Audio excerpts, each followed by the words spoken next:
secara objektif. Objektifnya kan begini kan. Kan ada alur kan. Jadi harusnya ngikutin alur supaya tidak tidak menghayal begitu kan.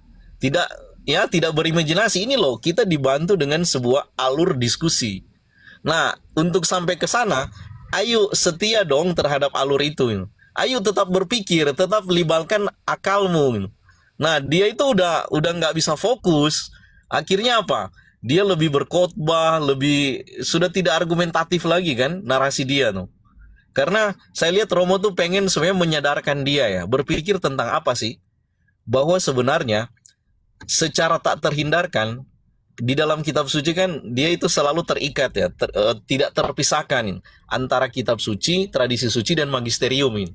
Nah, lalu kemudian Protestan itu mengatakan katanya hanya kitab suci begitu. Tetapi apakah tradisi dan magisterium itu dia hilang atau tertinggal? Tidak, hanya dipindahkan. Dipindahkan kemana? Ke pendeta, dialah yang jadi magisterium itu. Makanya akhirnya Romo kan mencoba merujuk begitu. Oke, sebenarnya kamu tuh magisterium, tapi dari mana? Apakah kamu magisterium yang bisa dipertanggungjawabkan? Apakah kamu seorang pengajar, seorang nabi yang pantas atau justru yang palsu kan? Makanya topinya beralih ke situ kan? Kemarin kan?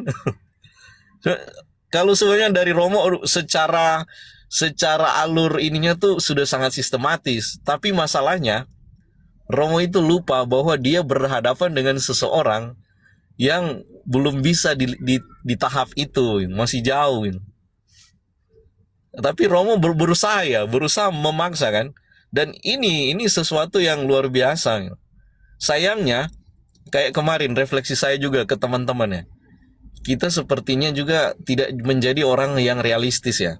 Kita terlalu mengharapkan seorang pendeta yang dia itu punya semangat akademisi yang luar biasa. Nah ini kan kita yang tidak realistis. Dalam pengalaman selama ini tidak pernah ada, belum pernah ada gitu. Jadi paman-paman yang berharap ada pendeta yang luar biasa, saya pikir kayaknya imajinasi itu tetap akan tinggal sebagai sebuah imajinasi saja tuh. Tidak ada dalam bentuk kenyataan ini. Tapi Itu Paman, mungkin.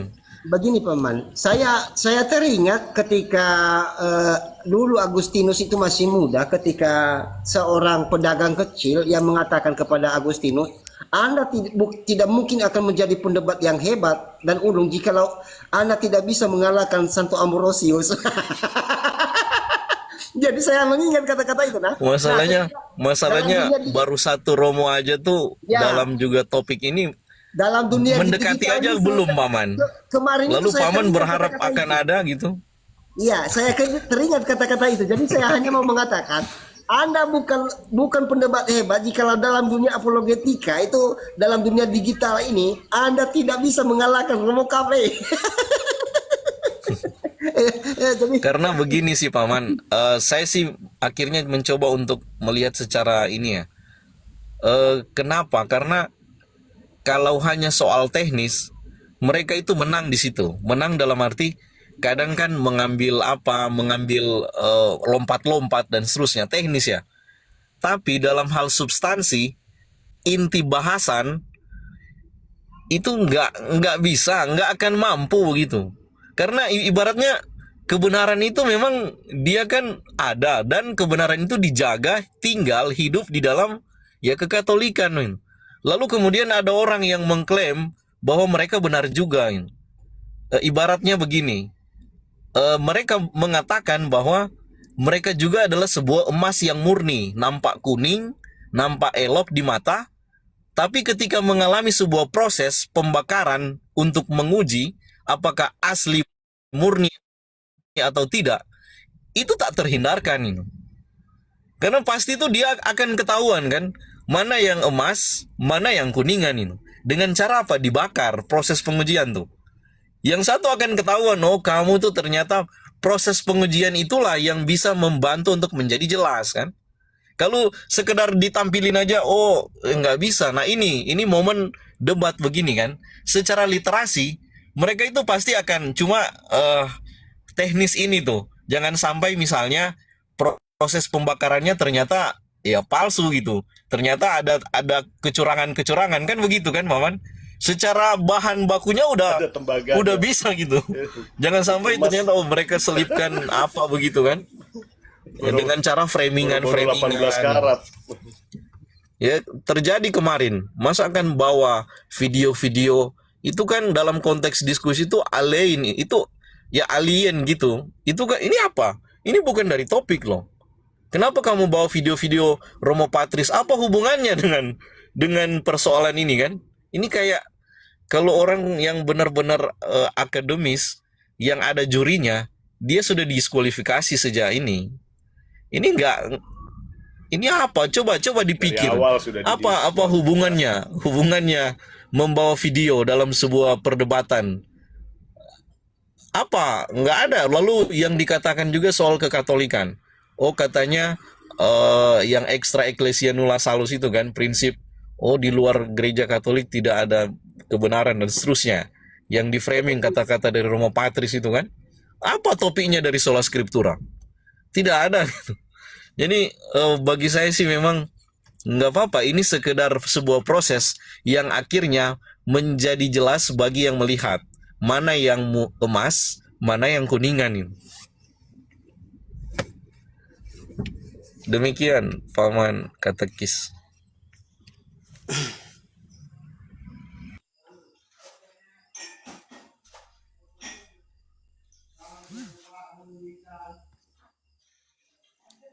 Ya itu kalau kalau kalau apa namanya secara ini ya Om Damai ya ya secara profesional lah gitu ya. Itu sola scriptura itu membawa kata sola aja udah gagal sudah. Tunjukkan di situ di dalam kitab suci ada sola. Jadi nggak perlu berlanjut sebenarnya. Dari awal aja sola scriptura itu sudah gagal karena apa? Sekali lagi pengkanonan itu tidak seperti yang mereka pikirkan. Sola itu kan penambahan. Sekali lagi Martin Luther menambahkan kata sola ketika mentranslate ke bahasa Jerman. Sudah di situ. Bagaimana kitab suci yang sudah dikanon ini diacak-acak, dibikin jadi berantakan kan? Gitu. Yang aslinya kan bukan sola kan, tapi scriptura kan. Sola Banyak fide sih jadi memang Paman. fide. Saya ingat waktu diskusi dengan pendeta muda itu kan, siapa? Yanes ya. Dan itu juga dalam kondisi formal kan. Ada yang memoderasi. Junias.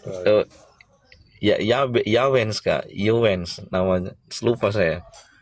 Yang dari NTT, dia pendeta muda, baru kayaknya seumuran juga dengan saya. Lalu bahas kan sola scriptura juga kan Maman. Nah saya pakai 3 peluru ya. Historisitas, lalu kelogisan, lalu kemudian skriptura. Benar-benar kan tidak historis ini, tidak logis, dan tidak Alkitab, tidak skriptura. Nah Romo saya lihat memang menguasai benar ya di situ kan. Yang skripturanya di pelurunya ini, satu peluru aja udah runtuh. Akhirnya waktu itu saya coba tekankan di mereka. Mereka mengira sola scriptura itu sama dengan skriptura kan. Padahal sola scriptura ini adalah sebuah pemikiran, sebuah buah pikir dari otak ini, yang dicetuskan oleh seseorang. Kan seakan-akan kalau kita menganggap bahwa sola scriptura itu berbahaya, itu sama dengan kitab suci itu berbahaya. Ini kan kekeliruan mengartikan ini. Memangnya sola scriptura ini sama dengan scriptura kah? Padahal sola scriptura kan sebuah pengajaran, sebuah doktrin yang berbunyi menjadikan kitab suci sebagai otoritas tertinggi. Nampaknya keren ini kan. Secara kata-katanya kayaknya kata-kata rohani. Nggak tahu kata-katanya dari langit begitu kan. Luar biasa kedengaran di telinga tuh. Kitab suci otoritas tertinggi. Ini, tapi kalau dibedah berdasarkan prinsip logika, ini ya nggak masuk akal. Yang masuk akal adalah hanya orang yang membaca kitab suci itulah yang berotoritas gitu. Karena kitab suci kan dia sebuah objek gitu. Dia bukan subjek. Dia bukan sebuah makhluk hidup. Tidak ada dalam kategori bahasa, filsafat bahasa, kitab suci itu dikategorikan sebagai makhluk hidup. Nggak ada ya paman-paman ya. Kita tidak pernah mendengar. Ketika coba Real berikan kok itu. contoh makhluk Benda. hidup di dunia Sebuah tuh. benda kan gitu. Iya, sebuah objek, sebuah benda yang dimana-mana namanya dia objek, dia itu selalu harus dijelaskan oleh seorang subjek kan? Bener nggak? Bahkan dalam konteks apa ya, benda aja yang lebih kelihatan misalnya. Tanah, saya selalu pakai contoh itu ya. Objek tanah, dia itu tetap akan tinggal begitu saja kalau tidak ada subjek yang mengolah tanah itu untuk bermanfaat bagi orang lain. Wih. Kan begitu kan? Harus ada subjek yang mengolah tanah itu. Nah, dalam konteks kitab suci sebagai sebuah objek, harus ada subjek orang yang membaca dan menjelaskan isi kitab suci. Kan begitu kan? Artinya penekanan itu selalu pada subjek.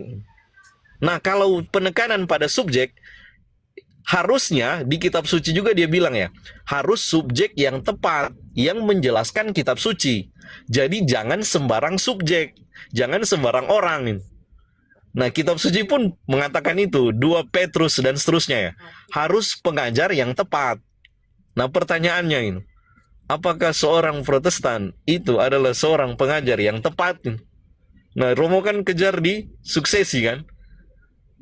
Di nabi-nabi palsu itu ya. Itu menarik sebenarnya, cuma dia aja yang belum apa ya, belum, dia kayak meyakini dalam diri, ini Romo kayak dia kaget loh. Ini Romo kok masa kitab suci ini bukan otoritas tertinggi? Masalahnya bukan di situ, kawanku Ferguson. Masalahnya adalah itu adalah sebuah slogan yang ternyata memberikan penekanan, memberikan peluang sebebas-bebasnya pada setiap subjek begitu.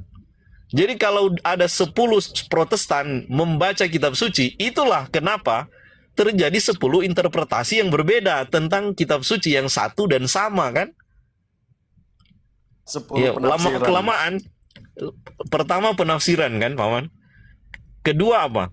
Ketika penafsiran ini diajarkan, lalu dia akan membentuk sebuah komunitas ya, komunitas kecil. Karena kan orang-orang ini kan nanti kan menerima pengajaran itu kan. Nah, jadi sudah terfragmentasi, Paman. Sudah ada 10. Itulah penyebab akar terjadinya perpecahan dalam gereja. Ajaran sola scriptura ini. Nanti dari 10 komunitas kecil jadi 10 sekte. Lama-lama jadi 10 yang menamakan diri gereja kan? Seperti itu. Lalu begitu akan beranak pinak, Paman. Nanti kalau ada dari 10 ini yang berbeda, masing-masing kan baca lagi kitab suci, jadi 10 interpretasi yang berbeda. Melahirkan lagi. Begitu terus. Polanya akan seperti itu terus sampai selama-lamanya, amin. Kata Romo pamit. Kenapa dari masa abad 16 saja? Di masa hidupnya Martin Luther sudah ada 200 denominasi yang berbeda, yang sudah tidak setuju satu sama lain. Sudah saling tidak mau mendengar, saling tidak taat kan? Di masa hidupnya Martin Luther loh. Sekarang 500 tahun kemudian 60.000. Entah nanti 500 tahun depan ya tinggal pakai Excel aja, dipakai rumus tuh. Tapi sebenarnya dia nggak bisa pakai Excel lah, karena Excel itu kan dia dia hanya membaca. Kalau kita masukkan angka, saya juga menganalisis ya, itu nggak bisa. Kenapa? Karena dari 60.000 denominasi ini kan ada banyak di ekor-ekornya kan, maksudnya subjek-subjek yang menaungi mereka, yang mereka tempat mereka bernaung tuh. Baca juga lama-kelamaan pendeta mereka tuh nggak begitu, nanti akan semakin menggunung, akan semakin banyak, apalagi di gerakan karismatik ya.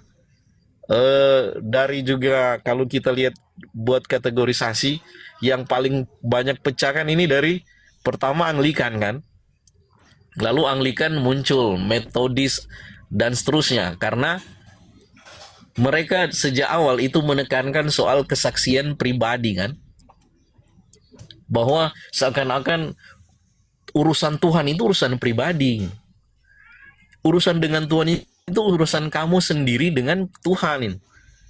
Nah, makanya di mereka tuh sangat kental dengan kesaksian, kesaksian, kesaksian. Kadang tuh yang biasa aja tuh bisa luar biasa kan. Pengalaman itu terjadi juga bagi orang lain, banyak sekali orang. Tapi bagi mereka, bagi komunitas ini, itu harus diartikan secara luar biasa supaya bisa mempesona, bisa apa ya? Ini kan ya saya harus pakai kata ini. Ini sebenarnya bisa penyakit wow rohani gitu, bisa begitu. wow gitu. Iya, ini Bisa wow jangan gitu. dikira dalam konteks rohani juga tidak ada penyakit. Ini contoh penyakit rohani. Iya, penyakit banyak. Tapi dia kan sifatnya rohani. Ada penyakit yang dalam arti tertentu ya kita fisik kita bisa lihat, kita bisa sembuhkan kan. Tapi dalam konteks rohani sebenarnya ada juga. Tapi ini harus agak lebih sakit ya. Dia sakitnya kalau tidak jeli itu bisa menyakiti perasaan orang. Kayak begini kan, kita ngobrol begini ya. Kalau biasa tuh akan membuat sakit hati. Karena jarang kan ini disembuhkan kan. Obat aja seorang dokter aja misalnya, kalau udah kronis, dia kan pasti akan menyakiti secara fisik kan. Nah, tapi kalau yang penyakit rohani ini, dia itu akan menyakiti secara emosional kalau orang ya tidak mau rendah hati, tidak mau mendengar dahulu apa sih yang terjadi, apa sih, ada apa sih. Nah, biasanya kan dia akan sembuh. Ibarat seorang waktu ada yang menjumpai Yesus ya, seorang yang sakit kusta kan. Dia tahu dia tidak layak, akhirnya dia sembuh kan. Semakin merasa tidak layak, mau tahu, mau sembuh. Nah, begitu juga dalam konteks begini. Apalagi yang karismatik ya, saya dalam pengalaman diskusi saya jauh lebih sulit dengan mereka. Jauh lebih sulit. Agak lebih gampang dengan Calvinis, Lutheran. Tapi kalau dengan karismatik, wih, ngeri. Mereka ini benar-benar harus dengan kesabaran yang bisa dibilang 3, 4, 5 kali lipat, Paman. Seperti itu.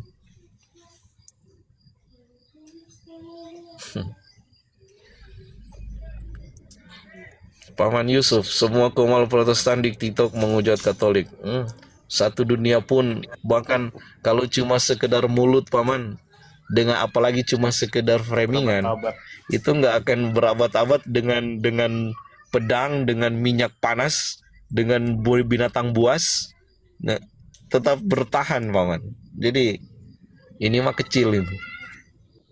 Apalagi cuma dengan framingan, ya nggak ada apa-apanya tuh.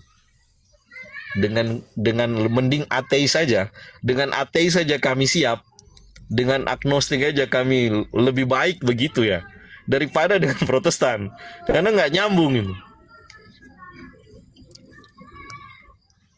Sulit, kadang tantangannya sulit ya untuk diajak berpikir.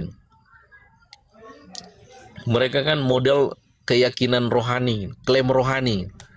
Jadi semakin bisa mengklaim secara rohani, itu seperti itu sama dengan kebenaran itu.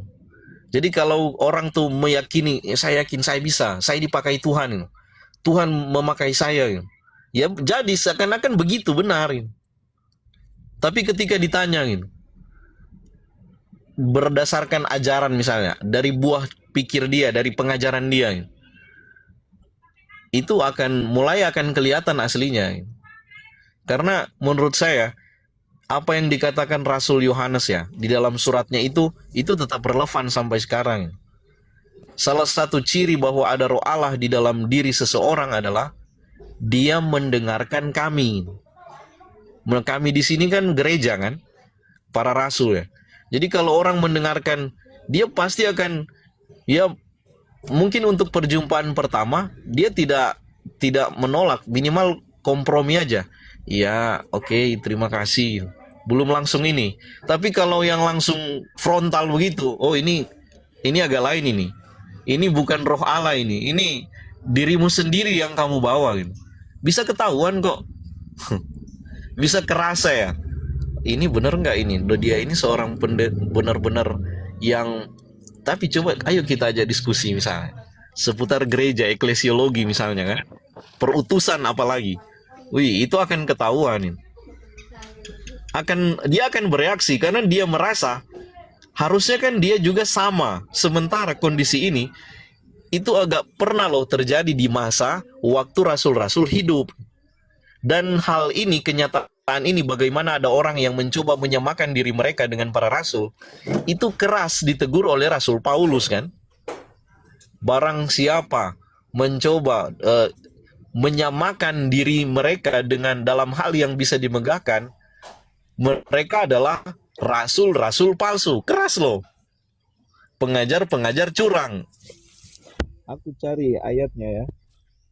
Bentar, aku nyalain. Itu Paman Santos kayaknya biasanya simpan waktu saya sebut-sebut. Itu di mana, Paman? Kalau nggak salah Korintus ya. Kalau nggak salah sih Korintus ya. Klik aja di Google bisa kok menyamakan Nabi-nabi palsu ya. menyamakan dirinya dengan kami di dalam kitab suci. Itu ada langsung. Menyamakan diri mereka dengan kami dalam hal yang dapat dimegahkan. Ayat dalam kitab suci itu muncul. Saya nih, kita ini awam, tapi kami tahu diri. Kami bukan imam. Dalam hal yang dapat dimegahkan, kami tidak bisa mengkonsekrasi roti menjadi anggur. Bener ya, Paman Santos ya? Iya, halo Paman Ampi, silakan. Sorry. Iya, Paman. Bisa dibaca itu. Ayat 12 sampai 15 kayaknya. Dari 12 itu. Iya, 12 sampai 15. Bisa dibaca, Paman?